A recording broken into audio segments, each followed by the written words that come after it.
Hi, and thank you again for all the work you do in this. I know it's hard. Dave Robitille, R-O-B-I-T-I-L-L-E. I live on the corner of 58 and 100 in Lowell. I have the best view of all 21 turbines. If you want to come up, sip tea with me sometime in my pasture and watch them turn, you're more than welcome to come any day.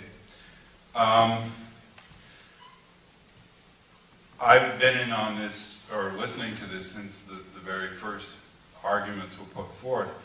And the reason I went with the project in the beginning was because of an old standard that I grew up with here in Vermont, which is good neighbors. Good neighbors are honest with you, they're straight shooters, and that's all I've ever gotten from GMP and Velco, is that if I had a question or I needed something straightened out, within 24 hours they would get the answer. Since that time, I've listened to a lot of stories, but for me, I'm a retired registered nurse, and I tend to fall back on science. And when I started out, I was going to prove that wind turbine syndrome would make everybody sick in Lowell. And when I got done my study, I realized there just ain't no such animal. Period. End of subject. Every study that's ever been done proves that there's no statistical difference. Now, I believe that a lot of these people believe that the windmills are doing something to them, but I don't necessarily think that means that the windmills are doing something to them. And case in point, perception can be fooled. And even my perception got fooled. Starting sometime last winter, after arguing with all my good neighbors who were against the project, I was out in the pasture, and the windmills were turning, and I was talking to my alpacas, and I suddenly realized that I heard a thrumming noise. And I looked up and said, oh my God, I'm going to have to eat crow. I can hear them.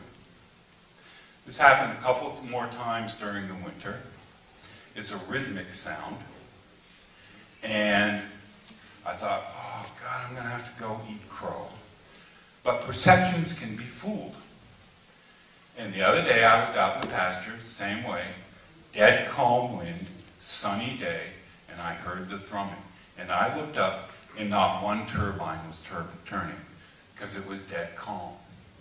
And I realized that some other entity in the valley, in the Lowell Valley, is creating an immense thrumming noise.